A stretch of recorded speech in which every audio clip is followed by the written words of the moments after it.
Hello students, welcome back to my YouTube channel infinity by Vishali. आज हम class 8 NCERT का chapter number 12 factorisation की exercise 12.2 का question number 3 start करेंगे। देखो क्वेश्चन नंबर 3 है हमारा फैक्टराइज द एक्सप्रेशन। हमें क्या करना है, जो हमें एक्सप्रेशन दिए गए होंगे उन्हें फैक्टराइज करना है। जैसे फर्स्ट पार्ट है हमारा a x square plus b x. अब आप देखो ना तो यहाँ पे कोई 3 वाली आइडेंटिटी बन सकती है कि जहां पे हमने पढ़ा था a square plus 2ab plus b square, और ना ही यहाँ पे ये वाली आइडेंटिटी कोई बन रही है a square minus 2ab plus b square, और ना ही यहाँ पे a square minus b square बन रही है।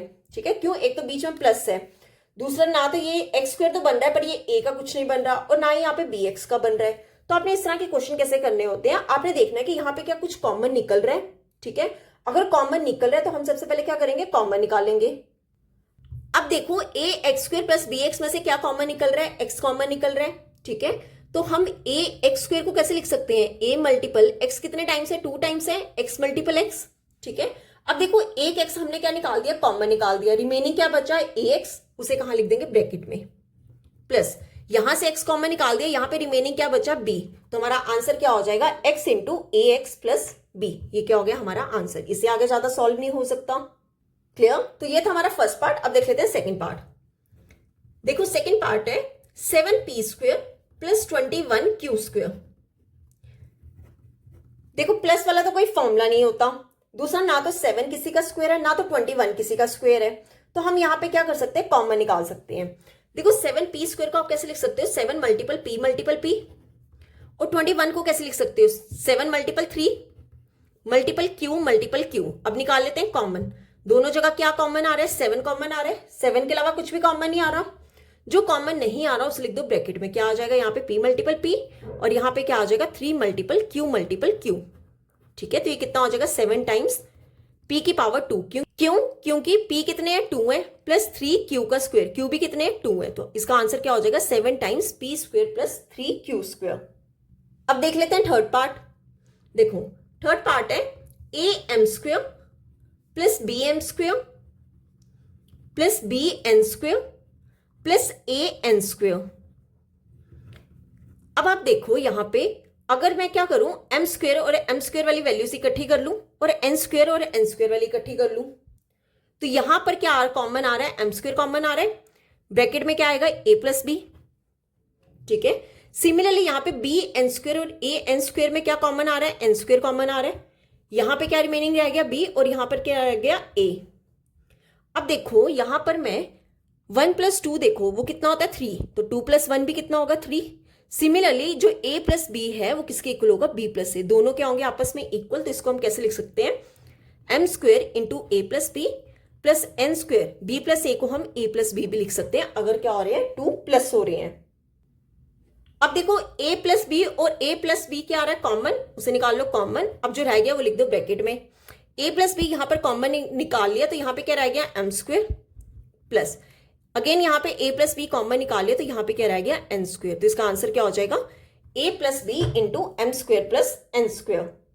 तो ये था हमारा थर्ड पार्ट। अब देख लेते हैं फोर्थ पार्ट। देखो फोर्थ पार्ट है L M plus L plus M plus 1। बहुत इजी क्वेश्चन है। देखो यहाँ पे ऑलरेडी हमें ब्रैकेट बना के दी है और आपने चेक करना है कि क्या यहाँ पे कुछ कॉमन निकल रहा है। देखो यहाँ पे भी एल है और यहाँ पर भी एल है, तो दोनों जगह एल क्या आ जाएगा कॉमन, साथ में क्या है यहाँ पे क्या रिमेनिंग बचा एम, प्लस यहां से पूरा एल बाहर आ गया तो क्या रिमेनिंग बचेगा 1 बचेगा, प्लस अब देखो m प्लस 1 में कुछ भी कॉमन नहीं है, और जहां पे कुछ भी कॉमन नहीं होता है वहां पर कॉमन क्या होता है 1 होता है। ठीक है, 1 लगा देंगे, यहां पर क्या आ जाएगा m प्लस 1। अब देखो m प्लस 1 और m प्लस 1 क्या आ गया कॉमन। अब जो रह गया उसे लिख दो अलग ब्रैकेट में। ये पूरा m प्लस 1 कॉमन निकाल लिया तो यहाँ पे क्या बचा l, प्लस यहाँ पे भी पूरा m प्लस 1 कॉमन निकाल दिया तो यहाँ पे क्या बचा 1। तो इसका आंसर क्या हो जाएगा m plus 1 into L plus 1। तो ये था हमारा फोर्थ पार्ट। अब देख लेते हैं फिफ्थ पार्ट। देखो फिफ्थ पार्ट है y times y plus z plus 9 times y plus z. Again बहुत easy question, y plus z और y plus z already bracket में है जो कि कॉमन है। अब ब्रैकेट लगा दो, यहां से y प्लस जेड पूरा कॉमन निकाल लिया, रिमेनिंग क्या रह गया y। सिमिलरली यहां पर y प्लस जेड पूरा कॉमन निकाल दिया, यहां पे क्या रह गया प्लस 9। तो इसका आंसर क्या हो जाएगा y plus Z into Y plus 9। Clear? तो अब देखते हैं सिक्स पार्ट।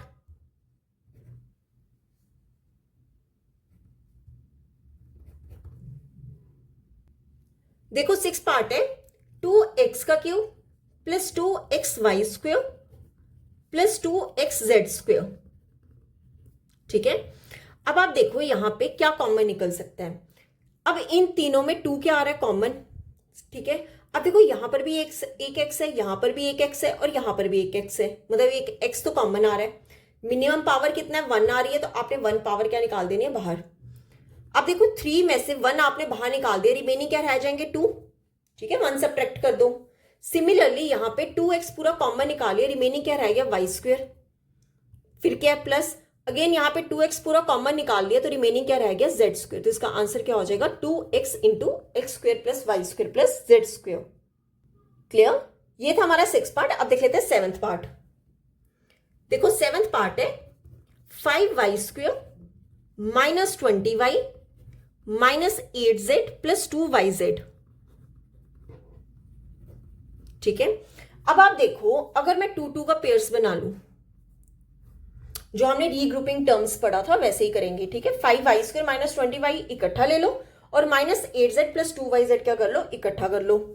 अब देखो ये वहां पे 5y स्क्वायर और यहाँ पे 20y है, दोनों में y तो है, मतलब मिनिमम पावर कितनी है 1, तो y तो कॉमन आएगा ही आएगा। 5 और 20 में से क्या कॉमन आ सकता है, 5 आ सकता है। क्यों, देखो यहाँ पे क्या है 5 और उधर क्या है 20, 20 को हम क्या लिख सकते हैं 5 मल्टीपल 4, तो दोनों में 5 और 5 क्या आ गया कॉमन। अब जो रह गया वो लिख लो ब्रैकेट में। यहां पर कितने 2y थे, एक y हमने कॉमन निकाल लिया, तो रिमेनिंग क्या बचा 1 माइनस। अब देखो 5 हमने कॉमन निकाल लिया, रिमेनिंग क्या रह गया 4, y तो ऑलरेडी बाहर निकाल चुके हैं। सिमिलरली 8 और 2 में से क्या कॉमन आ सकता है, देखो दोनों में एक तो z तो आ ही रहा है। ठीक है, और 8 और 2 में से क्या कॉमन आ सकता है, 2 तो यहां पे था, 8 को हम कैसे लिख सकते हैं 2 मल्टीपल 4, तो दोनों में 2 कॉमन आ रहा है। अब लिख लो ब्रैकेट में, यहां पर क्या आएगा, देखो यहां पर क्या है 8z, मतलब 2 कॉमन निकाल दे, रिमेनिंग क्या रह गया 4। ठीक है, यहां पर क्या है प्लस, अब बाहर हमने साइन माइनस का निकाला है कॉमन, तो प्लस वाला साइन किस में चेंज हो जाता है, माइनस में चेंज हो जाता है। अब देखो यहां पर क्या है 2 और z कॉमन निकाल लिया, तो रिमेनिंग क्या रहा y। ठीक है, अब देखो यहां पर y माइनस 4 है, यहां पर y 4 माइनस y है, दोनों जगह जो है साइंस का चेंज है, तो क्या लिखोगे 5y टाइम्स y माइनस 4। अब यहां पर निकाल लो माइनस कॉमन, अगर माइनस कॉमन निकाला तो माइनस माइनस क्या हो जाएंगे प्लस 2z इंटू, यहां पर प्लस का 4 था, ये किस में चेंज हो जाएगा माइनस का 4, ये माइनस y था, ये किस में चेंज हो जाएगा प्लस y में। ठीक है, जब भी हम माइनस बाहर कॉमन निकालते हैं तो अंदर वाले साइंस क्या हो जाते हैं, चेंज हो जाते हैं। तो इसे हम कैसे लिख सकते हैं 5y into Y minus 4 plus 2z, यहां पे भी पहले प्लस y का लिख लो फिर माइनस 4 लिख लो। अब देखो ब्रैकेट वाली टर्म्स क्या आ रही है सेम, निकाल लो कॉमन, जो रह गया उसे लिख दो अलग ब्रैकेट में। यहां पर क्या रह गया 5y और यहां पर क्या रह गया 2z, तो हमारा आंसर क्या हो गया y minus 4 into 5y plus 2z। Clear, तो ये था हमारा 7th पार्ट। अब देख लेते हैं 8th पार्ट। देखो 8th पार्ट क्या है 10ab plus 4a plus 5b plus 2। ठीक है, अगेन हम क्या करेंगे 2 के पेयर्स बना लो। ठीक है, 10ab और 4, 10 और 4 के फैक्टर्स निकालें। ठीक है, इसे हम कैसे लिख सकते हैं 2 मल्टीपल 5, 4 को कैसे लिख सकते हैं 2 मल्टीपल 2, दोनों में क्या कॉमन आ रहा है 2 कॉमन आ रहा है। ठीक है, साथ में क्या कॉमन आ रहा है a और a, दोनों में a आ रहा है, a भी निकाल लिया कॉमन। उसके बाद यहां पर क्या बचा, देखो 2 कॉमन निकाल दिया, तो रिमेनिंग क्या रहा 5, साथ में क्या है b प्लस, अगेन यहां से 2 कॉमन निकाल दे, रिमेनिंग क्या रह गया 2 प्लस। अब देखो यहां पर 5b और 2 में से कुछ भी कॉमन नहीं है, जहां पर कुछ भी कॉमन नहीं होते वहां पर हम कॉमन क्या निकालते हैं 1, और बाकी जो है वो हम ब्रैकेट में सेम लिख देते हैं 5b plus 2। Again 5b plus 2 क्या आ रहा है सेम, निकाल लो कॉमन। अब जो रह गया उसे लिख दो ब्रैकेट में। ये 5b प्लस 2 पूरा कॉमन निकाल लिया, तो यहाँ पे क्या रह गया 2a, और यहां पर भी 5b प्लस 2 पूरा कॉमन निकाल लिया, तो रिमेनिंग क्या रह गया प्लस 1। तो इसका आंसर क्या हो जाएगा 5b plus 2 into 2a plus 1। Clear, तो ये था हमारा 8th पार्ट। अब इस क्वेश्चन का लास्ट पार्ट देख लेते हैं, पार्ट नंबर 9। देखो 9th पार्ट है 6xy minus 4y plus 6 minus 9x। ठीक है, अब देखो कैसे करेंगे वाला क्वेश्चन। अगेन क्या करो 2 के पेयर्स बना लो। ठीक है, अब देखो 6 और 4 को कैसे लिख सकते हैं, 6 को कैसे लिख सकते हैं 2 मल्टीपल 3, 4 को कैसे लिख सकते हैं 2 मल्टीपल 2, दोनों में क्या आ रहा है कॉमन 2 आ रहा है। साथ में एक्स वाई और यहाँ पर वाई है तो वाई कॉमन आ रहा है। अब यहाँ पर क्या रह गया, 2 हमने कॉमन निकाल दी, रिमेनिंग क्या रह गया 3, साथ में वाई भी निकाल दी तो रिमेनिंग क्या रह गया एक्स माइनस। अब देखो y तो हमने कॉमन निकाल दिया, 4 में से 2 कॉमन निकाल दिया, रिमेनिंग क्या रह गया 2, तो कितना आ जाएगा 3x माइनस 2। ठीक है, अब देखो यहां पर क्या है प्लस 6 और 9 की बात देखें, 6 को कैसे लिख सकते हैं 2 मल्टीपल 3, 9 को कैसे लिख सकते हैं 3 मल्टीपल 3, दोनों में क्या आ रहा है 3 और 3 कॉमन,